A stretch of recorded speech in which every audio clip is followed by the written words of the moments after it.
안녕하세요. 우선 이 글을 듣고 계신 여러분께 진심으로 감사 인사를 전하고 싶어요. 왜냐하면 저는 지금껏 살아오면서 이렇게 속 시원하게 말할 기회가 없었거든요. 그리고 그 기회를 얻게 된 것도 어쩌면 하늘이 저를 살려준 덕분이라는 생각이 듭니다. 사람을 만나고 사랑하고 결혼을 약속하는 일은 누구에게나 인생의 큰 사건이고 축복일 거예요. 저 역시 그랬습니다. 처음 그 사람을 만났을 땐, 이 사람이라면 내 인생을 함께 걸어도 되겠구나 싶었어요. 겉모습도 괜찮고 말도 따뜻했고 적당히 현실적이면서도 배려심 있는 사람이었죠. 또 그 사람의 말들에 기대고 싶었고 가정이라는 울타리 안에서 함께 웃으며 살아가고 싶었어요. 하지만 원하는 대로 이루어지지 않았습니다. 정말 무서운 게 뭔지 아세요? 사람이란 존재는 내 편이라고 생각될 때만 좋은 사람인 척 한다는 거예요. 그리고 그 척이 거치는 순간 그 사람이 얼마나 계산적이고 이기적이고 더럽게 속물적인지 정말 뼈저리게 알게 되죠. 저는 그걸 예비시모의 환갑 선물이라는 말도 안 되는 요구에서 알게 됐습니다. 글쎄, 본인 엄마 환갑이라고 제게 몇 천만 원이나 하는 외제차를 선물로 해드리면 안 되냐고 하더군요. 결혼을 약속한 사람의 입에서 진심으로 아무렇지도 않게 나온 말이에요. 처음에는 농담인 줄 알았습니다. 무슨 예능 프로에서 나오는 뻔뻔한 남편 대사처럼 들렸어요. 근데 이 인간 진심이더라고요. 심지어 그런 요구를 마치 사랑의 한 방식인 것처럼 포장했습니다. 그건 사랑이 아니라 등골 빨아먹는 계획이었고 엄청난 탐욕의 증거였어요. 저는 지금 그 사람과의 결혼을 하지 않는 제 선택이 얼마나 옳았는지 날마다 시간마다 깨닫고 있습니다. 지금부터 제가 어떻게 사이다 한 방 날리고 인생 최대 함정을 피하게 됐는지 그 통쾌한 파혼 이야기를 들려드리도록 할게요. 남자친구를 처음 만났을 땐 그 사람이 제 운명일지도 모른다고 생각했습니다. 겉모습도 반듯했고 말투도 따뜻하고 무엇보다 자상해 보였거든요. 지하철역 앞 커피숍에서 처음 마주한 그날, 남자친구는 사람을 무장해제시키는 미소를 짓고 있었고 저는 그 미소에 아주 자연스럽게 마음을 빼앗겼어요. 처음 몇 개월은 정말 좋았어요. 주말이면 영화도 보고 늦은 밤이면 제 회사 앞으로 마중도 나왔고 하루라도 연락이 뜸하면 너무 보고 싶다고 말하던 사람이었어요. 제가 몸이 안 좋았던 날엔 아침부터 죽을 사들고 집 앞에 서 있던 적도 있었고요. 그런 순간마다 저는 믿게 됐어요. 이 사람은 다르구나. 내가 힘들 때 곁에 있어줄 수 있는 사람이구나 생각했습니다. 그래서였을 거예요. 결혼 얘기가 자연스럽게 나왔을 때도 망설이지 않았습니다. 남자친구와 저는 30대 초반의 동갑이었고 서로 결혼 정년기라는 걸 알고 있었죠. 마침 주변 친구들도 하나둘 결혼하면서 우리도 함께 미래를 그리는 게 자연스러운 수순 같았어요. 상견례 날짜를 잡고 양가 부모님께 말씀을 드리고 슬슬 예식장 후보도 얘기할 즈음 그때부터였어요. 작고 사소한 것들이 하나둘씩 걸리기 시작한 게. 처음에는 별것도 아닌 일로 부딪혔습니다. 예를 들어서 이야기하자면 자기 부모님을 이야기하면서 우리 엄마는 이런 거 별로 안 좋아하신다. 아버지가 상견례는 이렇게 해야 한다고 하셨다 등등. 이런 식의 말들로 뭐지 싶었던 순간들이 생겨났습니다. 처음에는 정말 순조로웠는데 결혼을 준비하면서 대립하는 문제들이 생겨나기 시작했어요. 그렇다 보니 상견례장을 고를 때도 웨딩 촬영을 이야기할 때도 원활하게 흘러가지 않았고 문제는 남자친구가 계속 제 의견을 존중해 주는 게 아닌 자기 부모님이 하신 말씀을 기준 삼아서 맞추려고 한다는 거였어요. 여기서 여러분은 어른에 대한 예의가 깊은 사람인가 싶겠지만 그건 전혀 아닙니다. 저희 부모님 의견은 조금도 물어보지 않았거든요. 오로지 본인 부모님의 의견만 내세울 뿐이었죠. 솔직히 결혼이라는 게 사랑하는 남녀가 하는 거잖아요. 물론 결혼에 양쪽 집안이 만나는 것도 포함되어 있지만 어쨌거나 중요한 건 우리 둘 아닌가요?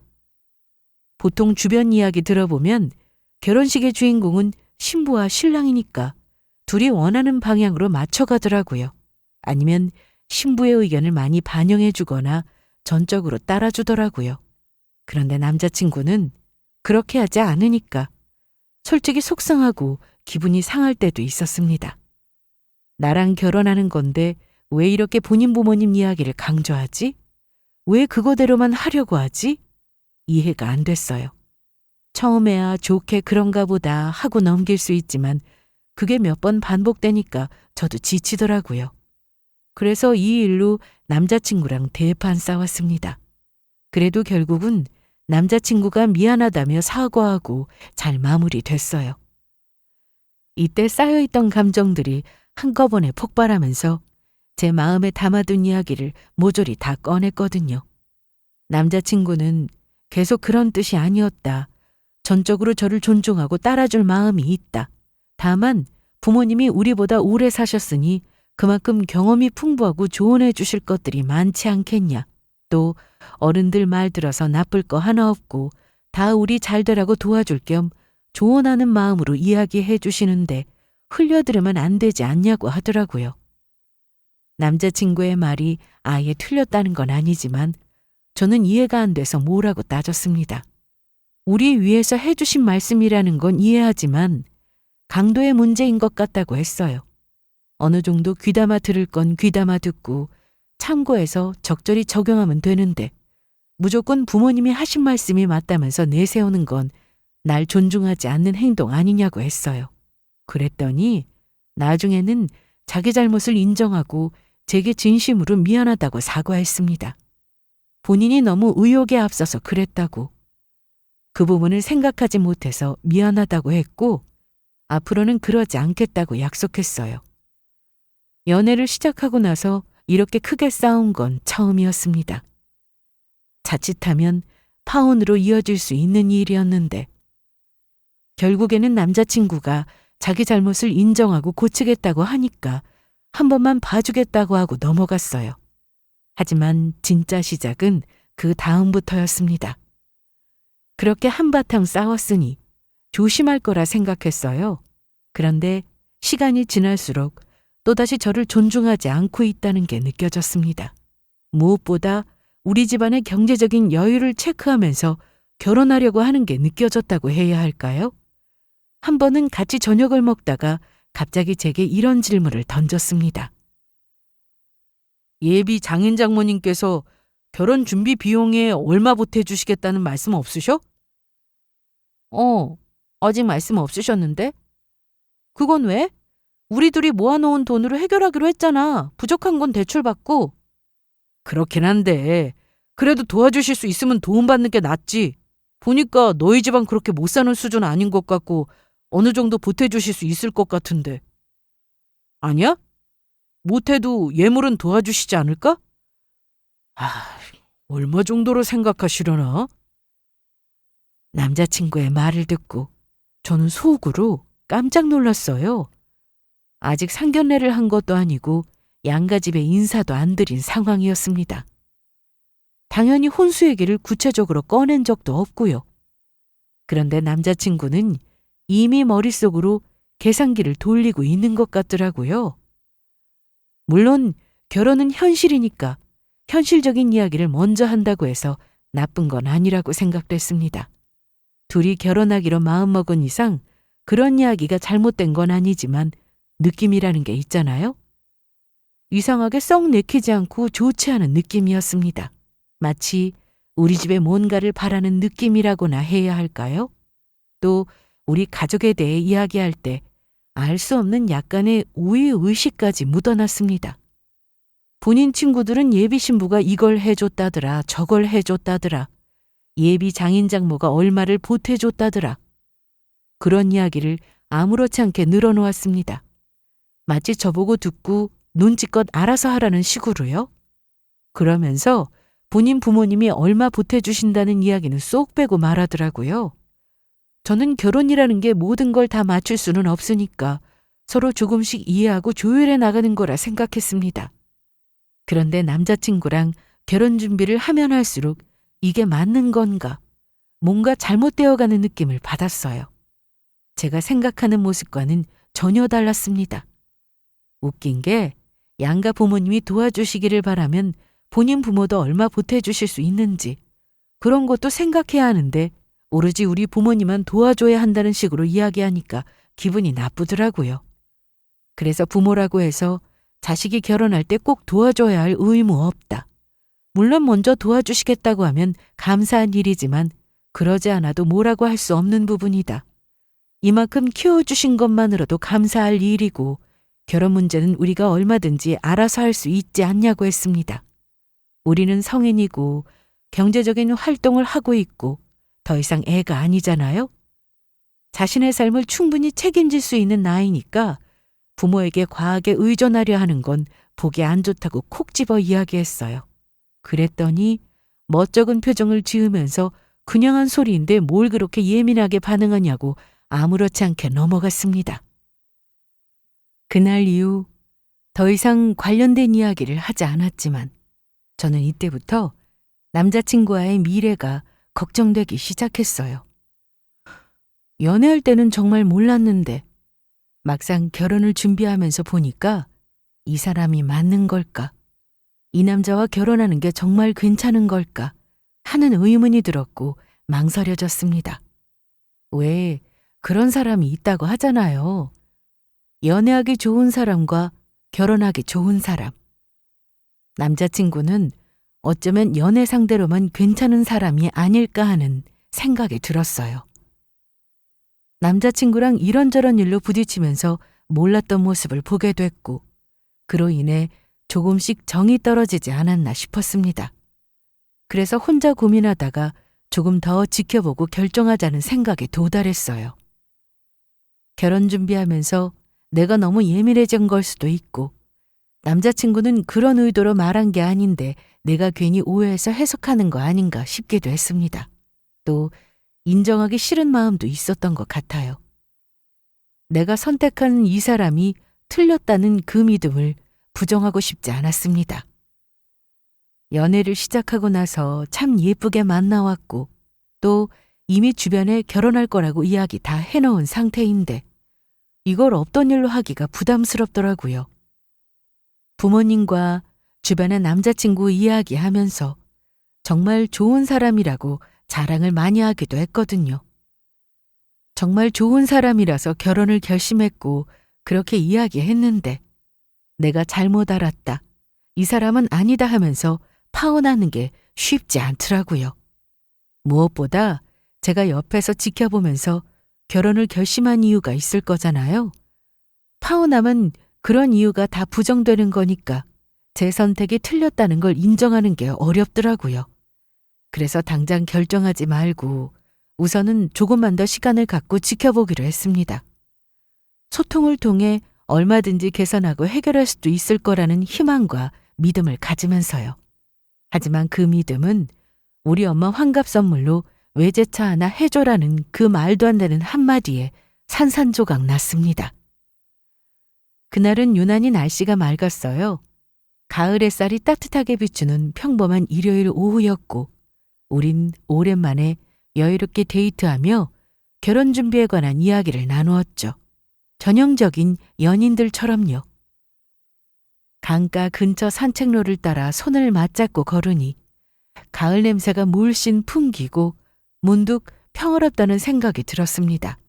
그 기분에 취해 혼잣말로 이렇게 평화로운 날들이 계속되면 좋겠다고 이야기했는데 제 이야기를 들은 남자친구는 처음 만난 날 지어준 미소처럼 환하게 웃으며 저를 쳐다보고 그렇게 될 거라고 우린 평생 함께 할 테니 지금처럼 행복할 수밖에 없을 거라고 했습니다. 그러면서 한 손으로 제 머리카락을 쓸어 넘겨줬는데 그 순간만큼은 솔직히 설렜습니다. 그래, 이 사람은 나를 참 아껴주는 사람이었지 라는 생각이 떠올랐어요. 그런데 말이에요.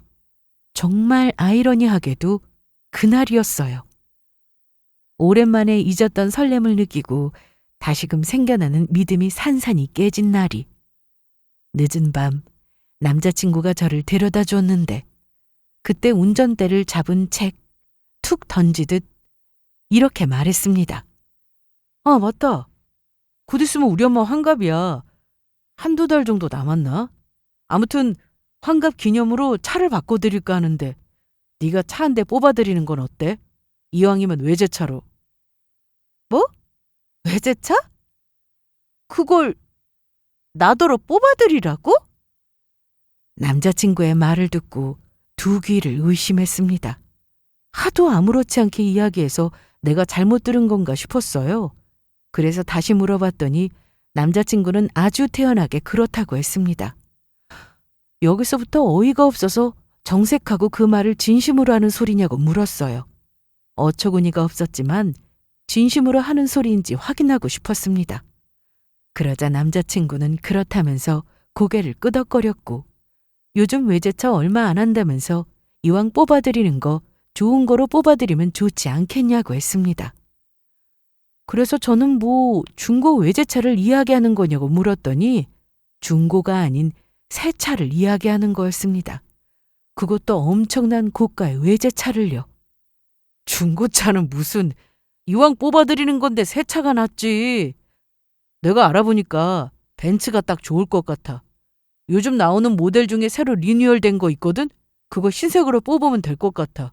엄마가 흰색을 좋아하시거든. 대충 옵션 좀 넣으면 한 5천 넘을 것 같은데? 믿기지 않았습니다. 다른 것도 아니고 비싼 외제차, 그것도 벤츠. 그런 고가의 자동차를 아무렇지 않게 뽑아드렸으면 좋겠다는 말에 저는 온몸이 굳어버렸어요.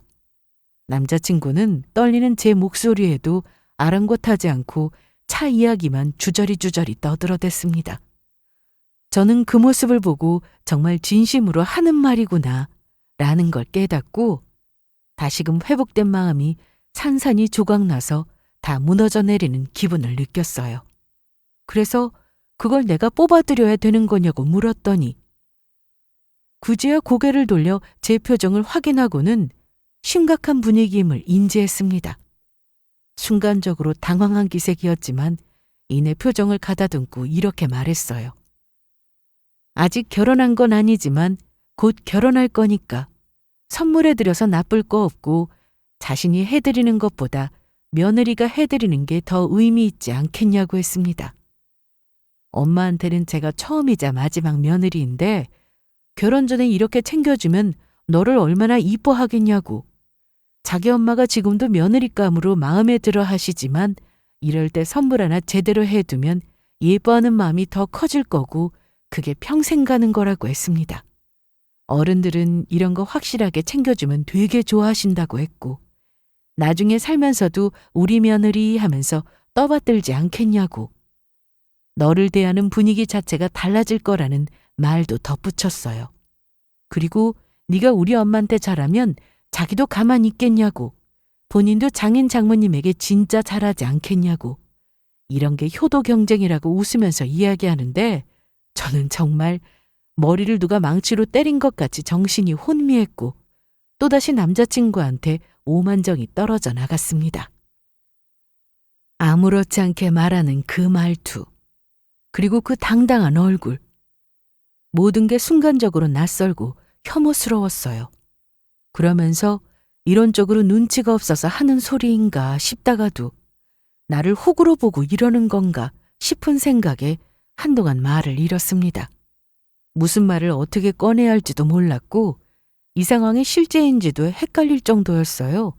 너무 충격이 커서 어떠한 말도 하고 싶지 않았고 남자친구와 한 공간에 있기도 싫을 만큼 역겨웠습니다.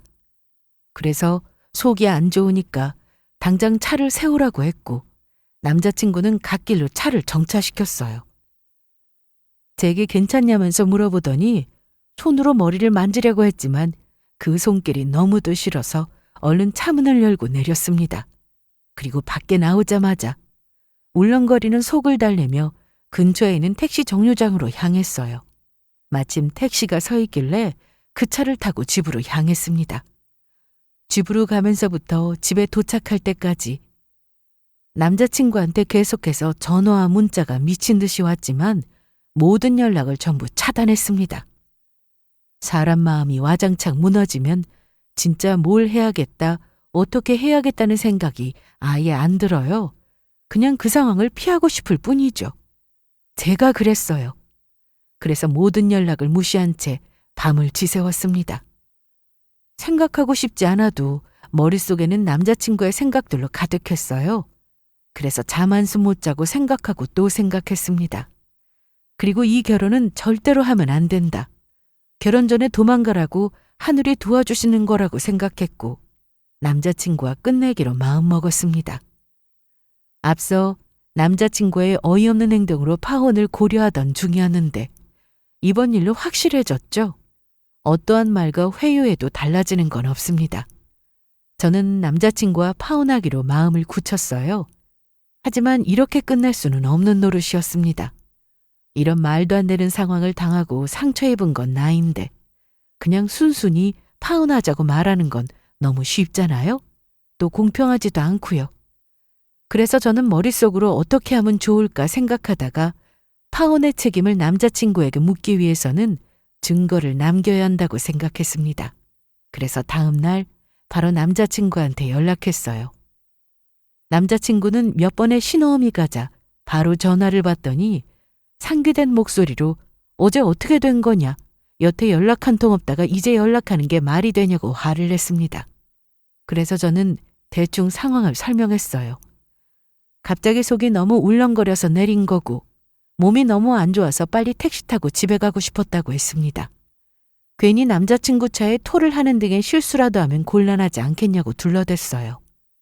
집에 도착해서는 몸이 너무 안 좋아서 그대로 뻗어버렸다고 했습니다. 그렇게 이야기하니까 남자친구의 화는 한층 누그러지더라고요. 아파서 그랬다고 하니까 더 이상 뭐라고 못하고 괜찮냐고 묻길래 일어나자마자 몸이 괜찮아져서 바로 연락한 거라고 했습니다. 그리고 어제 하던 이야기를 마무리 지을 겸 만나서 이야기 좀 하고 싶다고 했더니 우리 집 쪽으로 오겠다고 하더라고요. 그렇게 그날 저녁 저는 남자친구와 저희 집 근처에 있는 공원에서 만났습니다. 그리고 남자친구와 외제차에 관한 이야기를 다시 나눴고 남자친구 몰래 주머니에 있는 녹음기 버튼을 눌러 녹음을 시작했어요. 대화 내용을 녹음해서 나중에 파혼의 책임을 묻기 위한 증거 자료로 활용할 생각이었습니다.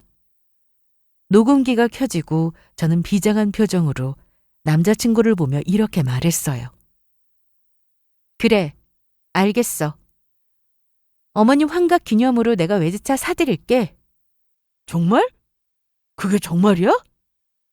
남자친구는 깜짝 놀란 표정으로 저를 쳐다봤고 순간 눈빛이 번쩍였습니다. 마치 협상에서 이기기라도 한 것처럼 얼굴에 생기가 돌더라고요.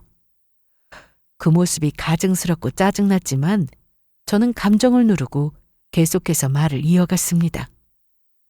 대신 조건이 있어. 우리 엄마 환갑도 한 달 뒤거든? 네가 우리 엄마한테 똑같이 외제차 사드려. 가격이며 옵션이며 다 똑같이 5천만 원 이상으로. 뭐? 제 말을 들은 남자친구의 표정이 그대로 굳어졌습니다. 조금 전까지 웃고 있던 입꼬리는 서서히 내려갔고 고개를 돌린 채 침묵이 흘렀죠.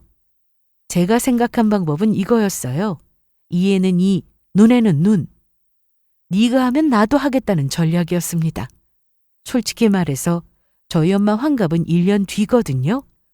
그런데 남자친구가 하도 괘씸해서 똑같이 갚아주고자 한 달 뒤라고 거짓말했어요. 그랬더니 제 예상대로 반응하더군요. 또 제가 이렇게 말했을 때 남자친구가 선뜻 그렇게 하겠다고 말할 리 없다는 걸 잘 알고 있었습니다. 남자친구는 저보다 주머니 사정이 넉넉하지 않았거든요. 결혼하려고 모아놓은 돈도 저보다 훨씬 적었고요. 그뿐인가요? 돈도 제가 더 많이 벌었습니다. 그렇기 때문에 5천만 원이라는 여윳돈이 없을 거라는 걸 누구보다도 잘 알고 있었고 그걸 이용해서 남자친구를 압박했어요. 내가 느낀 기분을 똑같이 느껴보라는 의미에서요. 역시나 남자친구의 표정은 제가 지은 표정과 비슷했습니다. 왜? 너도 똑같이 하겠다며? 우리 엄마한테도 똑같이 해. 그게 공평하잖아. 제 이야기를 들은 남자친구의 표정은 짜증으로 확 번졌습니다. 그러고는 제게 그건 너무 과한 거 아니냐고 하더라고요. 본인이 제게 한 이야기는 생각 안 하고 말이죠. 제가 남자친구보다 벌이가 더 많고 모아놓은 돈이 많다고 해서 5천만 원이 넘는 외제차를 쉽게 살 수 있는 게 아닌데 저는 되고 본인은 안 된다고 말하는 게 너무도 어이없지 않나요? 남자친구는 똑같이 따라하는 건 유치한 짓이라고 했고 결혼 준비하느라 이것저것 돈이 많이 나가서 여유가 없는데 어떻게 5천만 원을 훌쩍 넘는 외제차를 사드리냐고 했습니다. 그 말이 하도 기가 차서 그러는 너는 나한테 그렇게 비싼 외제차를 아무렇지 않게 사드리냐고 할 수 있냐고 따졌어요. 네가 먼저 모범을 보여야 나도 네 부모한테 잘하지 않겠냐고 했습니다. 그리고 유치하게 행동하는 건 내가 아니라 바로 너라고 콕 집어서 이야기했죠. 똑같이 월급 받고 생활하는데 나는 5천만 원 넘는 외제차 사드려도 되고 너는 안 되는 법이 어디 있냐고 쏘아붙이자 당황한 기색이 역력했습니다.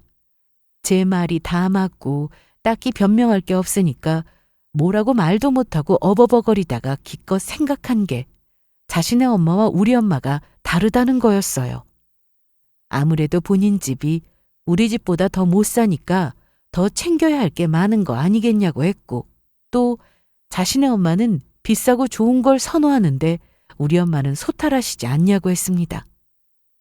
본인은 스타일의 차이가 있어서 그런 거라고 나름대로 포장해서 이야기했지만 결국에는 본인 집은 외제차를 받아도 되고 우리 집은 그럴 필요가 없다는 이야기였습니다. 본인 부모를 챙기는 건 당연하다고 생각하고 우리 부모님은 소탈하고 사치 부리지 않으니까 덜 해도 된다고 생각하는 남자친구.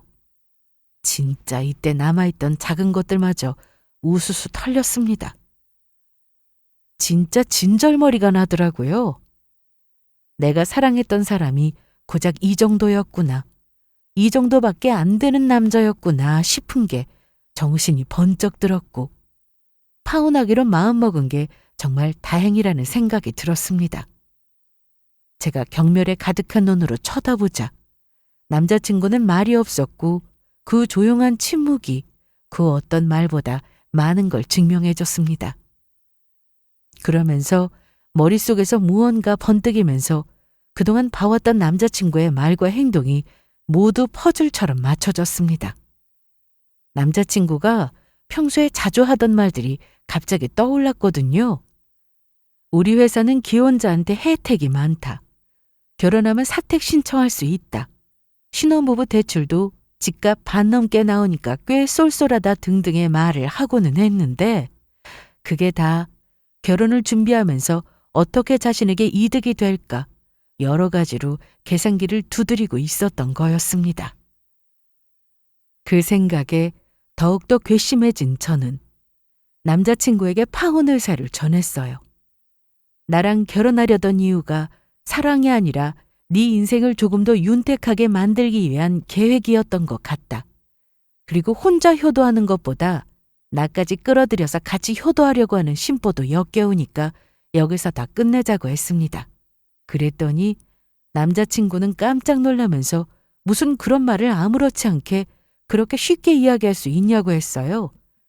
이미 주변에 결혼 사실을 다 알렸으며 회사에 가족 등록까지 한 상태라고 했습니다. 또 결혼 전제로 받은 대출도 있는데 어떻게 책임감 없이 파혼하자는 소리를 할 수 있냐고 충격받은 표정을 지었어요. 그 말에 그래서 파혼하는 거라고 했습니다. 너는 나랑 결혼하고 싶은 게 아니라 결혼 준비로 인해 받을 수 있는 혜택이 필요한 거 아니냐고 했죠. 또 나랑 결혼하면서 내가 번 돈까지 다 네 것인 양 생각했고 그걸로 네 부모에게 효도하려고 하지 않았냐고. 그렇게 이기적이고 계산적인 네가 소름 끼치게 싫다고 했습니다. 그 말을 끝으로 저는 몸을 돌려 집으로 걸어갔어요. 남자친구는 부랴부랴 저를 쫓아왔지만 저는 집 안으로 휙 들어갔습니다. 그날 밤 저는 또다시 남자친구의 모든 연락을 차단했습니다. 남자친구는 계속해서 문자를 보내거나 전화했지만 저는 그저 무응답으로 일관했어요. 이런 상황을 맞이하니까 기분이 참 이상했습니다. 결심한 파혼을 날리고 나니 시원하면서도 웃음이 나더라고요. 이상하게 눈물이 조금도 나질 않았습니다. 그리고 또 한 번 깨달았죠. 이 인간이랑 결혼 안 하는 게 천운이라고요. 저는 책상 앞에 앉아 결혼 준비 리스트를 찢으며 남자친구를 정리했습니다. 그 후로 사흘 동안 남자친구는 계속해서 제게 연락을 해댔고 제가 차단하자 나중에는 저희 엄마에게까지 연락해서 저의 안부를 물었고 이에 따라 부모님께 차마 말하기 힘든 이야기를 솔직히 털어놓았습니다. 파혼하기로 한 거 언제까지 숨길 수는 없는 노릇이니까 남자친구와 있었던 모든 일들을 다 말씀드렸어요. 부모님은 저와 마찬가지로 황당해 하시면서 경악스러운 표정을 지으셨습니다. 그러고는 그런 남자와 결혼하지 않고 여기서 파혼한 게 잘된 일이라며 제 마음을 위로해 주셨어요. 짝이 아니라서 하늘이 이런 상황을 만든 거고 헤어질 수 있게 도와준 거라고 하셨습니다. 부모님은 큰일 했다면서 저를 다독여 주셨지만 혹시라도 제가 크게 상처받고 힘들어할까 봐 계속 눈치 보며 저를 살펴봐 주셨어요. 저는 그런 부모님께 너무도 죄송스러웠습니다. 제 잘못으로 파혼한 게 아니지만 그래도 부모님의 입장을 난처하게 만든 것 같아서 죄송하더라고요. 부모님의 지인분들도 그렇고 친척들에게 결혼 소식을 알렸는데 파혼하게 돼서 어떡하냐고 걱정하니까 부모님은 괜찮다면서 그런 건 신경 쓰지 말라고 하셨습니다. 결혼해서 그런 놈인 줄 알고 이혼하는 것보다 파혼하는 게 훨씬 낫지 않냐고 하셨고 파혼의 책임이 전적으로 남자친구에게 있는데 뭐가 문제냐고 하시더군요. 그리고 며칠 후 직장에서 퇴근하려던 찰나 회사 1층 로비에서 누군가가 저를 붙잡았습니다. 놀라서 뒤돌아서 확인해 보니 다름 아닌 남자친구였어요. 수척해진 얼굴에 눈 밑에 짙게 깔려있는 다크서클, 넥타이도 매지 않고 후줄근한 셔츠 차림이 눈에 확 띄었습니다. 나랑 이야기 좀 하자. 이거나. 제발 부탁이야. 많이도 안 바래. 그냥 딱 5분만 이야기 좀 하면 안 될까? 상종하고 싶지 않았지만 파혼 문제로 정리할 게 있으니까 언젠가는 대면해야 할 얼굴이었습니다. 그래서 알겠다고 했고 로비에는 보는 눈도 많으니 다른 곳으로 자리를 옮겼어요. 근처에는 카페로 이동했고 자리에 제가 앉자마자 남자친구는 무릎을 꿇더니 두 손을 모으고 제게 미안하다며 사과했습니다. 미안해. 너랑 그러고 나서 생각 많이 했어. 그동안 내가 너무 계산적으로 굴었더라. 너한테 정말 잘못했다고 용서 구하고 싶어서 왔어. 이기적으로 굴면서 너 힘들게 한 거 모두 전부 다 사과할게. 내가 정말 잘못했어. 그러니까 나 한 번만 용서해줘. 마음 풀고 파혼은 없던 일로 하면 안 될까? 남자친구는 간절한 표정으로 저를 쳐다보며 애원했지만 저는 그저 무표정한 얼굴로 다 끝났으니 그만 이야기하라고 했습니다. 앞으로 이렇게 찾아오는 것도 하지 말라고 했죠. 그러자 남자친구는 망연자실한 얼굴로 고개를 푹 숙이더니 조용히 말했어요. 결혼 전제로 이번에 회사에서 무이자 대출을 받았는데 파혼하게 되면 조건이 안 맞아서 다 회수해야 한다고 했습니다. 돈은 돈대로 들고 이사 비용까지 다 써버렸는데 이렇게 파혼하면 자신의 입장이 난처해진다고 했어요. 또 저랑 파혼했다고 하면 엄마가 체면 구겨진다고 난리치실 거라고 했습니다. 결국에는 파혼하면 손해보는 게 많으니까 그걸 막고 싶어서 절 찾아온 거였어요. 이 인간은 끝까지 계산기를 두드리고 있더라고요. 어이가 없어서. 그래서 뭐 어쩌라는 식으로 이야기했더니 고작 한다는 소리가 잠깐만 결혼식 올렸다가 나중에 정리하면 안 되냐고 우선 예정대로 혼인신고하고 기간 조금 지나면 원하는 대로 합의 이혼 해주겠다고 했습니다. 뭐? 지금 나더러 위장결혼이라도 하라는 소리야? 그 말을 듣는 순간 저는 이글거리는 눈빛으로 남자친구를 쏘아봤습니다. 그러고는 이게 지금 뭐 하자는 거냐고 화를 냈어요. 결혼하면 대출금 토해내지 않아도 되고 회사에 결혼복지도 받을 수 있고 네 엄마 체면도 살려야 하니까 얼마 동안만 부부인 척 살아달라는 거냐. 이건 사기 결혼이라고 뭐라고 하니까 남자친구는 그것도 그렇지만 살면서 다시 한번 제 마음을 돌리기 위한 시간을 벌고 싶다고 했습니다. 열심히 노력해서 다시 점수 따고 그렇게 제 전처럼 행복한 사이로 돌아가고 싶다고 했죠. 그 말에 어이가 없어서 웃음이 나왔습니다. 네 엄마 체면은 그렇게 중요하고 너 때문에 파혼해서 속상해하시는 우리 부모님 체면은 안중에도 없는 거냐. 너는 나를 사랑한 게 아니라 결혼 상태를 유지하면서 떨어지는 혜택을 이용하려고 한 것뿐이라고 했고 완전 이기적인 놈이라면서 욕을 한 바가지 해버렸습니다.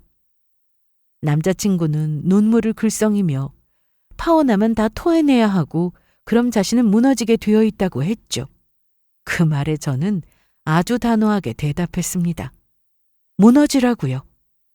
사람을 조건으로 이용하려 들면 그 조건이 사라지는 순간 너 같은 인간은 아무것도 아니게 되는 거라고 뼈 때리는 말을 날렸고 이제부터 그걸 몸으로 느끼게 될 거라고 했습니다. 하고 싶은 말을 다 끝내고 자리에서 일어나 마지막으로 경고했어요. 계속 파혼 못하겠다고 버티면 다 방법이 있다고 변호사 통해서 소송 걸 거라고 했습니다. 그리고 나중에 증거로 사용하려고 남자친구와 대화한 녹취록을 들려줬죠. 이 녹취록으로 파혼의 책임이 전적으로 너한테 있다는 걸 증명할 수 있으니 어디 한번 해보자고 했습니다. 소송으로 이어지기 싫으면 순순히 파혼 절차를 밟으라고 했어요. 그리고 다시는 내 앞에 얼씬거리지 말고 꺼지라고 했습니다. 그 역겨운 면상 2번 다시 보고 싶지 않다고요. 그렇게 매몰차게 남자친구를 밀어내고 파혼을 통보한 뒤에도 끊임없이 연락을 시도했습니다. 하루에도 몇 번씩 정말 한 번만 만나달라, 용서해달라는 이야기였죠. 하도 사람을 귀찮게 하니까 나중에는 지긋지긋하더라고요. 그래도 이렇게 구질구질하게 매달려준 덕분에 마음 정리가 한결 쉬웠습니다. 그냥 똥 밟았다고 생각하니까 파혼의 아픔이고 나발이고 아무렇지도 않더라고요. 하지만 남자친구의 얼굴을 마주하는 게 너무 불쾌했고 연락해대는 것도 짜증났습니다. 그래서 차단했는데 나중에는 다른 번호로 바꿔서 연락하더라고요. 그래서 그 인간 때문에 전화번호까지 바꿔야 했습니다. 연민? 그런 감정은 전혀 없었어요. 저는 남자친구가 알아서 파혼의 절차를 밟을 수 있도록 적정 시간을 줬고 그 시간을 넘어가면 변호사를 통해 소송을 걸 생각이었습니다. 통 크게 일주일이라는 시간을 줬어요.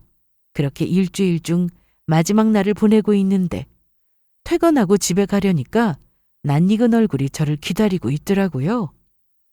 그건 다름 아닌 남자친구와 남자친구의 엄마였습니다. 남자친구의 엄마는 평소와 다른 옅은 화장을 하고 있었고 얼굴에는 피곤함과 초조함이 그대로 드러났죠. 저를 보고 어색하게 웃는 얼굴, 겉으로는 침착해 보였지만 안간힘을 다해 체면을 세우는 듯 떨리고 있었어요. 남자친구는 처음 저를 찾아왔을 때보다 더 수척해져 있었습니다. 새아가, 전처럼 새아기라고 불러도 되지? 나는 너를 며느리로 맞이하기로 마음먹었고 그 마음이 달라진 적은 단 한 번도 없어. 지금도 마찬가지고. 저기, 아들한테 대충 이야기 들었는데 내가 이렇게 사과할게. 정말 미안해. 내가 자식 교육을 잘못 시켰어. 그깟 외제차가 뭐라고 그렇게 너를 힘들게 했냐고 내가 막 야단쳤어. 다시는 안 그런다고 하니까 한 번만 용서해주면 안 되겠니? 내가 이렇게 부탁할게. 나를 봐서라도 마음 풀고 좋게 해결하자. 남자친구의 엄마는 자신이 따끔하게 혼냈으니 다시는 이런 일 없을 거라고 했고 본인이 책임지고 그러지 못하게 하겠다고 했습니다. 그러니 자신을 믿고 한 번만 용서해주면 안 되겠느냐고 했어요. 정말 징글징글하더군요.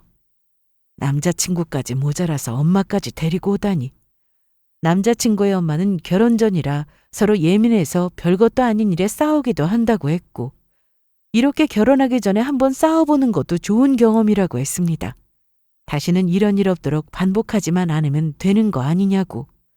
외제차 이야기만 빼면 남편감으로 참 괜찮지 않냐고 했고 남자친구는 천천히 고개를 들어 저를 쳐다보면서 또다시 울먹이며 동정심을 자극했습니다. 하지만 저는 그들이 그러거나 말거나 조금도 동요하지 않았어요. 눈물 한 방울도 안 났습니다. 그냥 지루하고 따분하기만 했어요. 빨리 이 상황을 벗어나고만 싶었습니다. 남자친구의 그의 엄마를 똑바로 쳐다보면서 내가 기다려주는 시간은 오늘이 마지막이다. 오늘 안에 해결하지 않으면 나는 예정대로 변호사를 통해 소송을 시작할 거라고 했습니다. 그리고 이렇게 찾아오는 것도 오늘이 마지막인 게 좋을 거라고 경고했어요. 안 그러면 이것도 법적으로 문제 삼을 거라고 했습니다. 제가 강경하게 나가자 남자친구와 그의 엄마는 당황한 듯 했고 이게 아닌데 하는 표정을 지었습니다. 남자친구는 자기 엄마가 와서 좋게 타이르면 제 마음이 풀어질지도 모른다고 생각했던 것 같아요. 무슨 초딩도 아니고 참 어이가 없죠? 그런다고 풀어질 마음이었으면 파혼하겠다는 소리를 안 했을 텐데 말입니다. 남자친구의 엄마는 생각할 시간을 충분히 줄 테니 다시 한번 진지하게 생각해 보라고 했지만 저는 그 말을 뚝 잘라 먹고 생각 하나 마나 이미 답은 정해져 있다고 했어요. 외제차로 인해서 참았던 게 펑 하고 터진 건 맞지만 그전에도 자기 가족만 챙기는 이기적인 모습에 서서히 정이 떨어졌다고 했습니다. 외제차가 파혼하게 된 결정적인 계기가 됐을 뿐이지 외제차 이야기를 꺼내지 않았어도 언젠가는 파혼했을 거라고 했어요. 그러자 남자친구의 엄마는 말문이 막힌 듯 입을 꾹 다물었고 남자친구는 고개를 숙인 채 눈물만 뚝뚝 흘리고 있었습니다. 제가 하도 강경하게 나가니까 남자친구의 엄마는 체면이고 뭐고 다 무시하고 제 앞에서 무릎이라도 꿇겠다고 하더라고요. 그래서 저는 손을 내저으며 그러지 마시라고 했고 그런다고 바뀔 건 없다고 했습니다. 괜히 어머님의 무릎만 아플 거라고 했죠.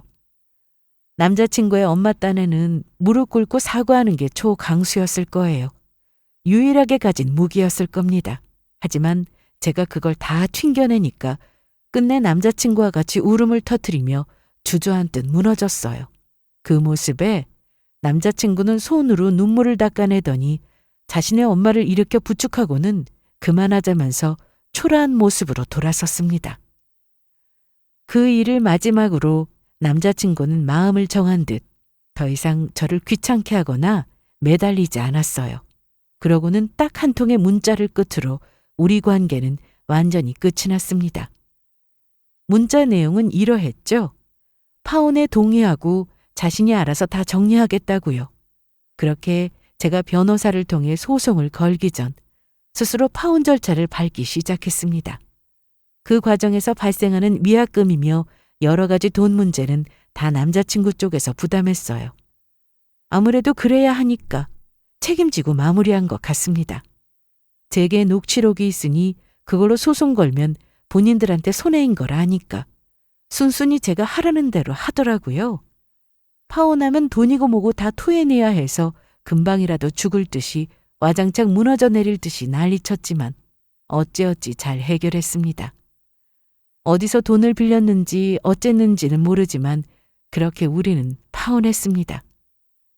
행복했던 연애도 설렘이 가득했던 결혼준비 기간도 모든 게 거품처럼 사라졌죠. 결혼준비를 시작으로 파혼까지 몇 달 사이에 참 많은 일과 감정의 변화를 겪었어요. 모든 게 다 끝나면 기분이 어떨까 싶었는데 너무도 홀가분하고 평화롭기만 합니다. 물론 힘든 순간도 있었지만 의미 있는 순간들도 존재했습니다. 이 일을 통해 저는 한 걸음 더 성장했고 마음이 단단해졌거든요. 연애하고 결혼 준비한 게 아깝지 않냐고 말씀하실 수도 있지만 전혀요. 조금도 그렇지 않습니다. 저는 남자친구를 많이 사랑했고 또 최선을 다했기 때문에 후회가 눈꼽만큼도 없었어요. 그래서 조금의 미련도 흔들림도 없는 거죠. 제게 파혼은 슬픈 이별이 아닌 해방과 또 다른 시작이었습니다. 자, 여기까지가 제 이야기의 끝이에요. 마무리 인사로 여러분께 꼭 하고 싶은 이야기가 있습니다. 혹시 지금 이 글을 듣고 계신 분 중에 저와 비슷한 상황에 놓여 있는 분이 있다면 많은 고민으로 힘든 순간을 보내고 있을 거라 생각합니다. 안 그래도 머리 복잡하고 심란한데 제 사연을 듣고 더욱 많은 생각에 잠기고는 하겠죠. 하지만 다른 시각으로 보면 제 사연을 통해 다르게 시작할 수 있다고 생각하면 어떨까요? 결혼이라는 단어 하나 때문에 자꾸만 참고 양보하고 포기하지 마세요. 결혼은 도전이 아니라 평생의 선택입니다. 사랑받는 게 아니라 검토당하고 계산대에 오른 물건 취급을 당한다면 그건 사랑이 아니라는 걸 명심하셨으면 좋겠어요. 관계를 끊는 건 절대 손해가 아니라는 것도 명심하세요. 그건 당신 자신을 지키는 일입니다. 저는 비록 파혼했지만 제 선택에 관해서 조금도 후회하지 않습니다. 이 일로 인해 나 자신을 지키는 법과 내 가족을 더 사랑하는 법을 배웠으니까 조금 더 아쉽지 않아요. 여러분도 그런 멋진 선택 얼마든지 하실 수 있어요. 그러면 모두 건강하고 행복하시기를 바랍니다. 지금까지 저의 긴 사연을 들어주셔서 감사합니다.